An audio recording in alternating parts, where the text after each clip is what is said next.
very special guest with me. I have Miss Anthea, and you say your last name is Francis, right?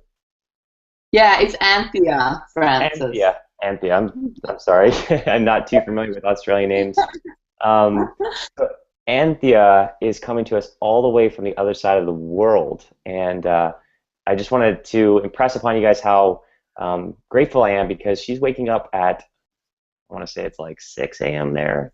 Is that right? Something. Yeah, it's super early, and she's getting up really early to do this interview because we try to coordinate every other time in the entire month of February, and this is the one that works. So thank you very much, Anthea, for coming to us. And just to give you a background, guys, after she was profoundly healed from, she just had a ton of health issues, including chronic digestive problems, immune dysfunction, sinusitis. She also had like severe acne. She set out on a mission to help others regain their health and their lives through the power of raw fruits and vegetables. And Anthea, sorry. Anthea has learned through experience that raw food lifestyle doesn't have to be complicated. Fruits and vegetables, if they're simply prepared, they're actually man's preferred and optimal diet. And as a writer, she's also a teacher and a mother. She shares her passion for helping others gain optimal health for the benefits of raw foods, especially on a fruit-based diet. So Anthea has a generous amount of very entertaining articles on her website, and she also has a few products designed to help heal our bodies, and she has a one-on-one raw food transitional coaching too. So you can go check all that out on realrawnutrition.com. And without further ado, and without any more butchering of her name, I would like to introduce to you Anthea. Thea. Thea. Okay, I got it right the first time before I was butchering it again. To come on the show. Thank you so much, and Thea. You got it right. There Well we go. done, Chris. um, I'm so used to people doing that. It's just like water off a duck's back. Cool.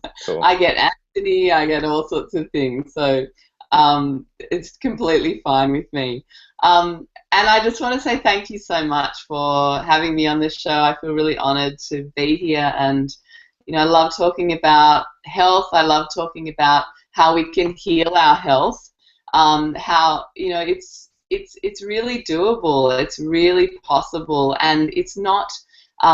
It's simple. I'm not going to say it's not challenging, because it is definitely challenging, and we'll probably touch on some of those things today.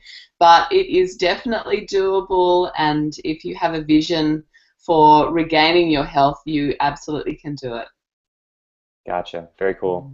And I kind of know what you mean by it's challenging, but it's also really simple too. Because we think what like I was reading about your bio a little bit more in detail on your site, and also I subscribe to your newsletter. And if you don't subscribe to her newsletter, guys, be sure to subscribe to her newsletter, because I just read about your trip over to the first fruit festival in Australia. Do you want to tell me a little bit about that?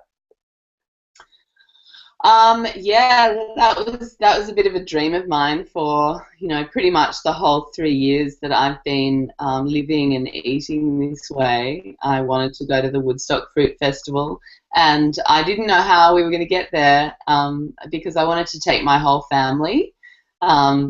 I didn't really think they were going to let me run off on my own. So to get us over there was a pretty expensive exercise, and luckily, it just sort of fell into alignment. We came into a little bit of money, just kind of enough to do that trip, really.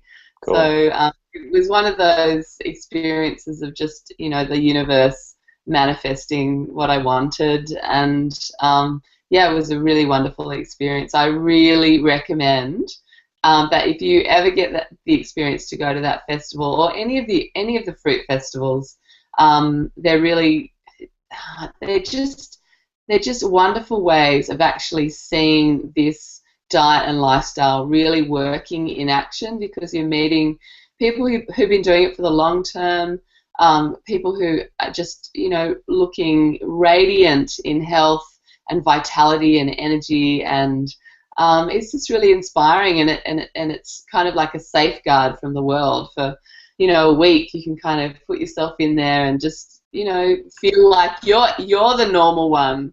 You're Yeah, eating normal. I know what you mean. I know what you mean. When I tell people I eat like 8 or 9 bananas in the morning, or sometimes I eat like just 6 bananas for breakfast, and I have about 10 for lunch or something like that. People are like, "Oh my God, isn't that too many bananas?" I'm like, "I don't know. Could it kill you? No, not really." You know? So, um, that's really cool. I remember when I was a kid, I used to go to a camp down here in Texas, and I already know what you're talking about. I can already picture myself being there. Um, and the funny thing is, I actually went to college like probably about like a half hour away from Woodstock. So I'm really kind Wow. of kicking myself for not being, not coming into this healthy lifestyle sooner. So, Mm. um, well, that kind of leads me into the second part. So what lifestyle do you mean? Like, could you elaborate a little bit more on what we're talking about? Yeah, absolutely. Well, maybe I might just backtrack a little bit and tell people where I'm coming from, first of all, so you can kind of get a sense of, that I haven't always been eating this way. Right. But basically, 3 years ago, I was about to turn 40, and my health was just really not good. I was chronically ill. I was getting I had chronic low immune function, so I would get a cold every month. That would turn into a sinus infection, which would last for another 6 weeks. I'd go on antibiotics, and it was just this cycle of ill health. And mixed in there, were Candida infections, obviously because of the antibiotic use, and a poor diet with lots of processed foods. So I used to live on. I used to love. You want to say something? Well, I was going to ask because I know what Candida is, but could you explain what Candida is real quickly, and then I'd like to hear what you're going to say next. Yeah, absolutely. So Candida is sorry, an overgrowth of yeast in the gut. Okay, so yeast basically is there to protect us. It's a protective mechanism. So it's designed to proliferate when our blood sugar is high. Okay, so if you have a blood sugar metabolic disorder, which is what Candida is, it's designed to be there to eat the sugar so that it reduces your sugar in your blood system. Okay. Okay, gotcha. So So it's kind of works with insulin to keep your blood sugar regular. exactly, absolutely. So it can actually be very easily corrected by lowering the fat intake in your diet. And I went on anti-candida diets for years, and I was told don't eat sugar in any form, including fruit.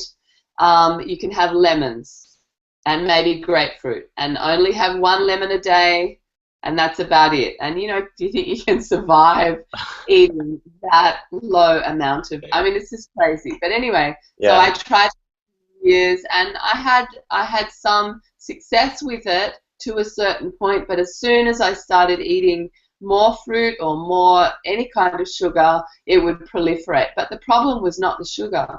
The problem was the amount of fat that I was eating in my diet. I was just consuming way too much, and that made it very difficult for the sugars to transfer across the cell wall where they needed to go, okay, so that they were circulating around my bloodstream and causing all sorts of problems, including yeast overgrowth.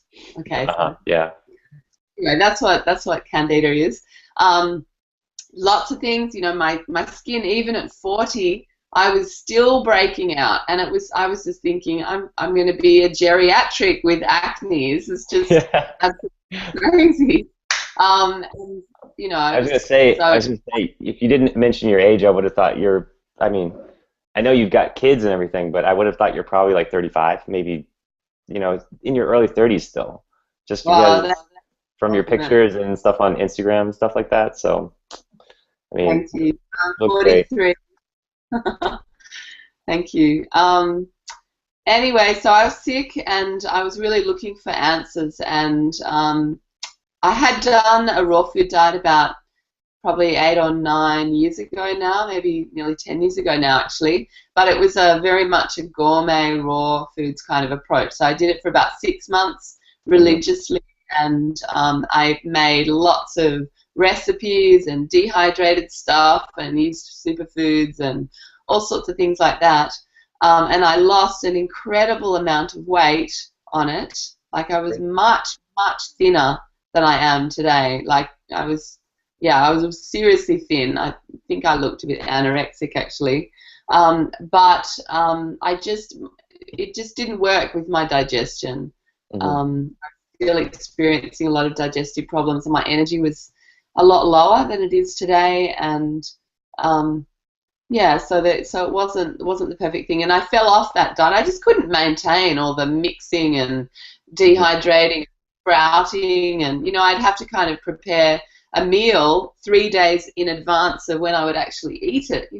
And to do that with a family, that's just not it's not a doable thing at all. So I went Googling, of course, and in the middle of the night when I was up with really bad reflux and I was in pain, I'd be walking around the house for hours, and I came across a Freely video, and she was talking about just eating fruit, and I think she was doing a lecture at Woodstock or something like that. And she looked amazing, and she was talking about healing her eating disorders by Yeah. eating a ton of fruit. And anyway, so from there I kind of got onto Doug Graham and 80-10-10, and yeah, I felt like for the first time in my life I actually had a real answer to my issues. And I noticed that within the first couple of weeks, my Candida completely settled down. Um, my energy was just through the roof. That's awesome. My skin took a long time to clear up. Actually, I would say it got a lot worse before it got better. A Okay. lot worse before it got better. So that's really good for people to know out there who are struggling with skin problems, that it can do that. Your skin is a detoxification organ, and you're going to detox through your skin. And I had a lot of crap in my body. I had a lot of drugs, a lot of prescription medicines, recreational drugs, all sorts of things that had to come out Right. before, yeah. So Wow. anyway, and now, so finally getting on to your question of what I eat now. I eat fruits and vegetables largely, and I eat, I would say, predominantly raw. I never say I'm 100% raw, because I'll have like long stretches of 100% raw, and then I'll go back to eating a little bit of cooked, maybe soups at night. Something to keep you Or warm, right? yeah, yeah. And I know it's cold in America, but I know you think I live in Australia, it's just we're on the beach every day, Yeah. but It's just I sunny live all in the a time. so it does actually get cold where I live. Right. So Right. yeah, so I do eat some cooked food at night, but I try to really minimize it so that I'm never eating a whole meal of cooked food. It Hmm. might be, some steamed potatoes and a big salad, or it might be a soup and a big salad, Right. or a big meal of fruit, and then I'll have a salad and something cooked or whatever. But yeah, it's never a whole meal. And so yeah, so in the morning I'll usually have. And lately, because it's summer here, I've been getting into watermelon, so I might eat half a watermelon or some cantaloupe, rock melon we call it here. Or Rockmelon. I've never heard that before. yeah, rock melon. That's our Cool. cantaloupe. What else? How Yeah, many so I calories really, pardon?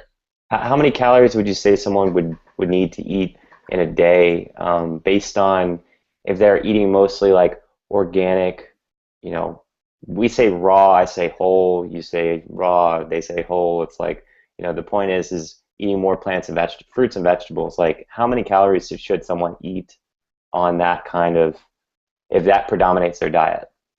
Yeah. Well, that is a really difficult question to answer. I mean, that's sort of a bit like, the how long is a piece of string, the proverbial question. I've never heard that before. I don't really buy into the, minimum of 2,500 calories a day, 3,000 for men. I do understand where that's coming from. I think in the beginning, you don't realize how much you need to eat. And particularly if you are very depleted in nutrients, which I was, you're going to need to eat a lot in order to feel satisfied. And so don't be surprised if you are eating, close to 3,000. Some people can eat 4,000 calories a day, and be exercising a bit, but that's only just helping them. A really well-known raw foodist called Anne Osborne has a really good kind of story that she likes to tell to exemplify this, because it's not what we eat, it's what we assimilate.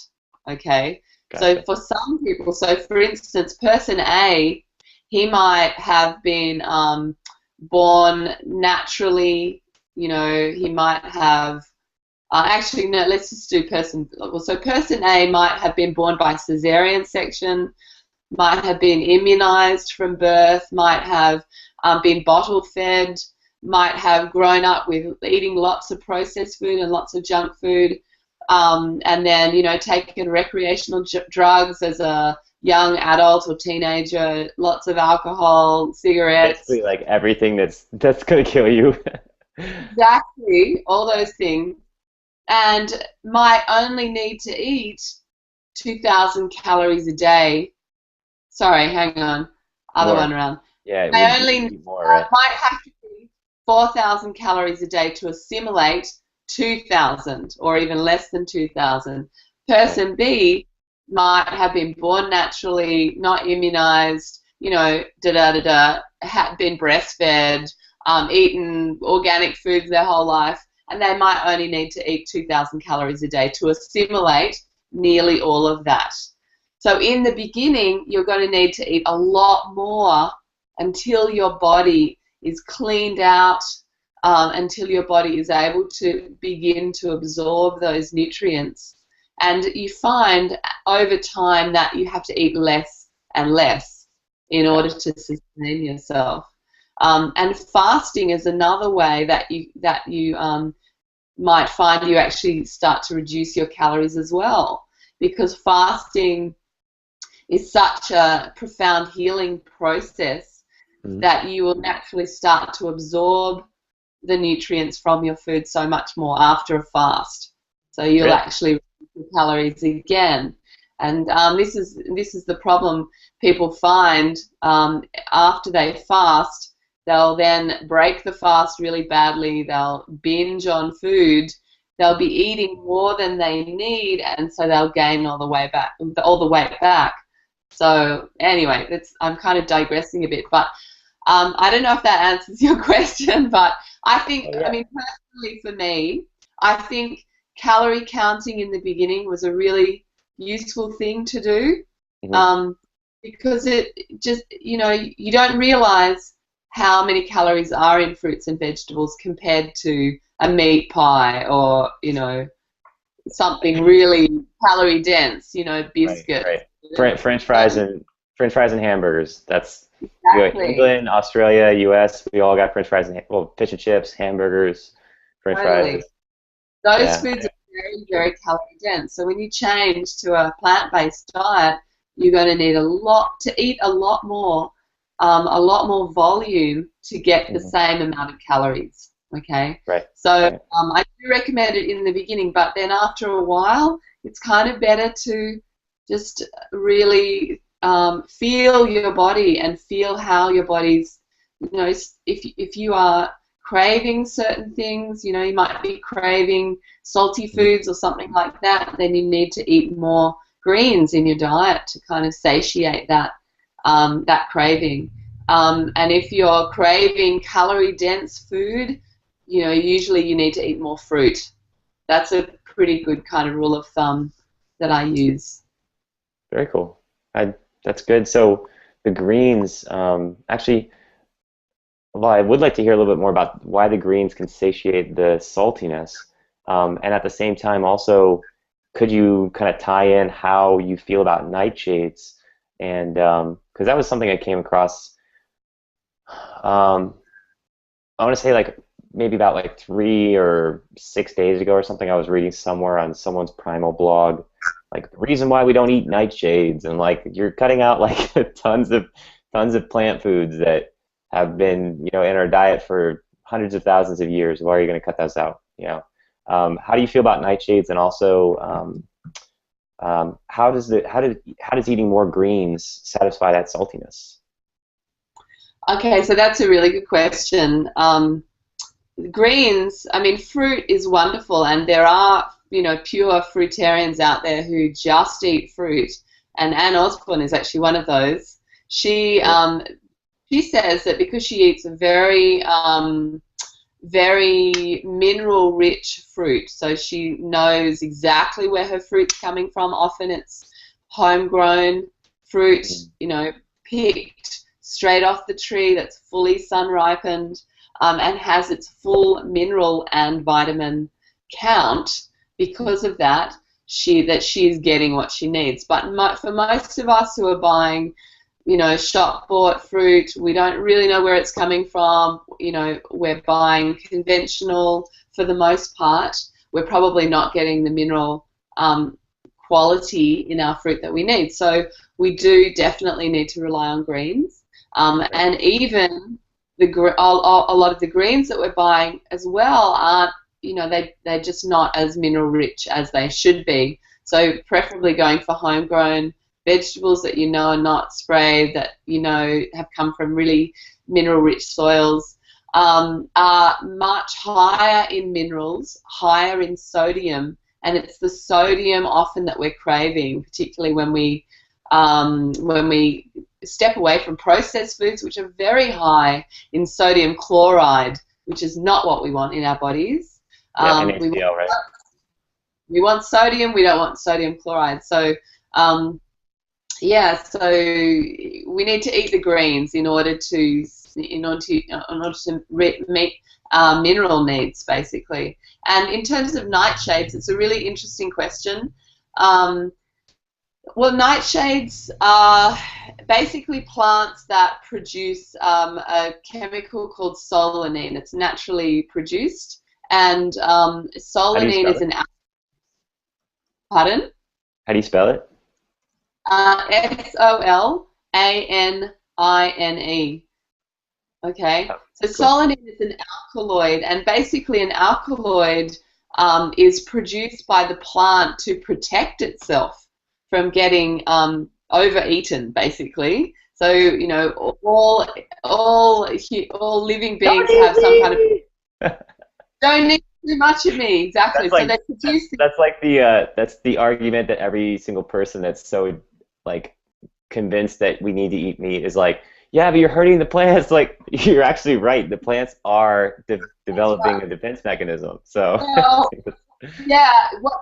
Well, they want us to eat them, otherwise they wouldn't produce seeds and things like that. But they don't want us to eat them too much so that they die out completely. So that's the protective mechanism that kind of kicks in. However, I mean, it's been shown that a little bit of solanine, a little bit of some alkaloids, because the alkaloids are actually phytochemicals, phytonutrients, and we know that they're good things, right?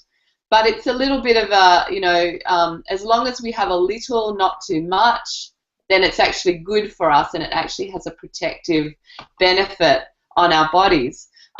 But if we're eating too much of it, then it's not so good. So, that's why there's the recommendation to, if you're eating greens, to rotate your greens. So you're not eating mature spinach every day, which is quite high in alkaloids, okay?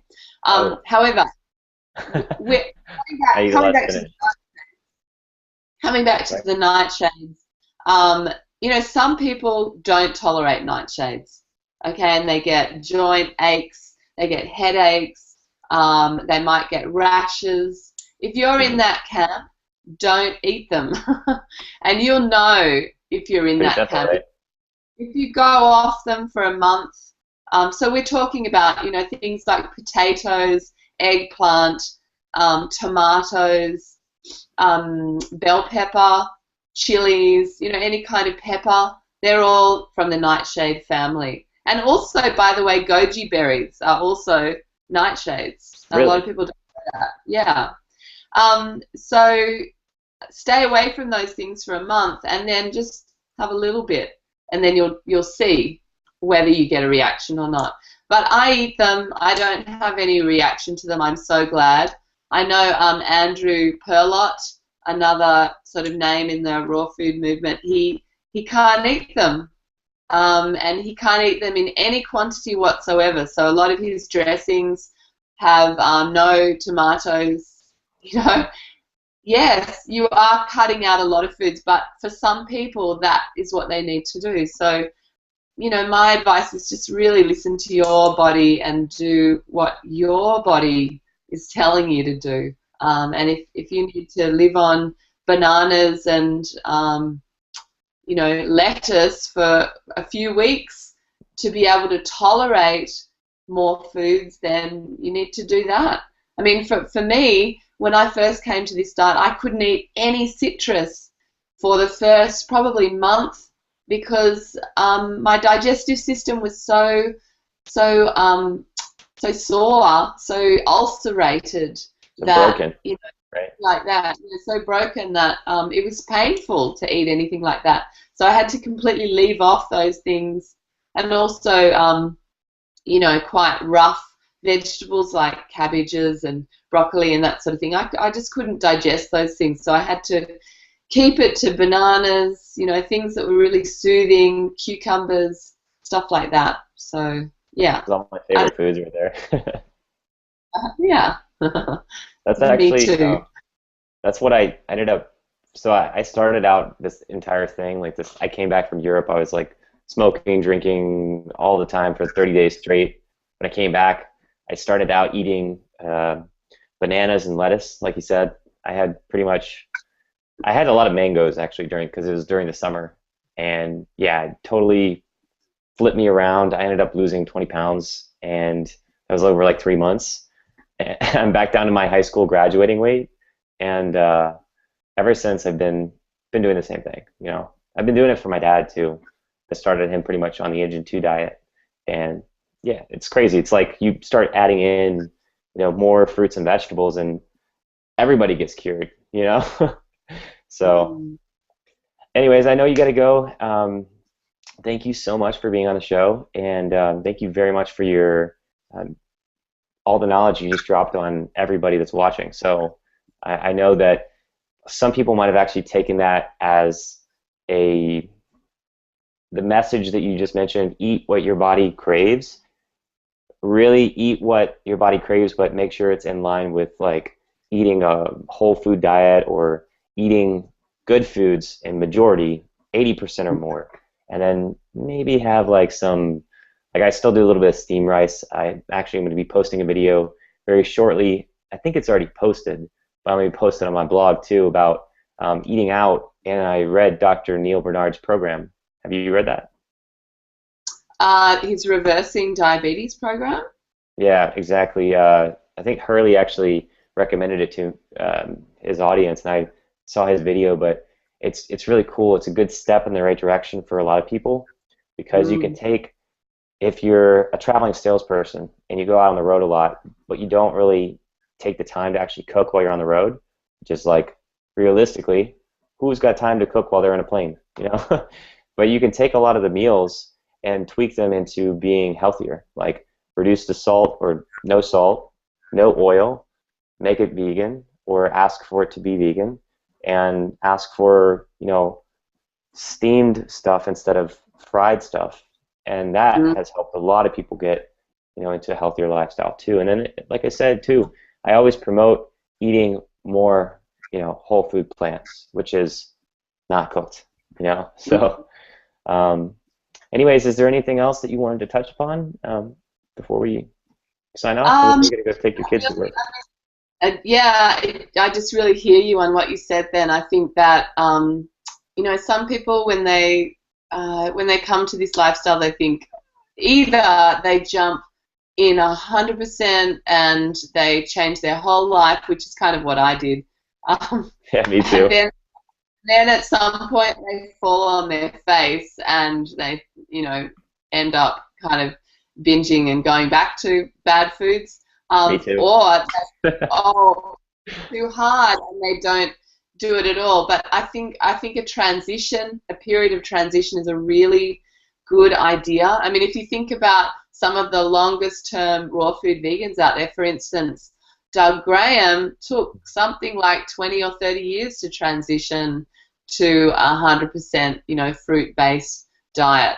He went vegetarian, was vegetarian for 10 years, and then he went vegan for another 10 years, and then eventually he went high raw vegan, and then eventually found the answer, what he needed to do. But it took him that long, and that's true of many different people as well. So I think we think, we should just get it, overnight. Come on, why haven't I got this yet?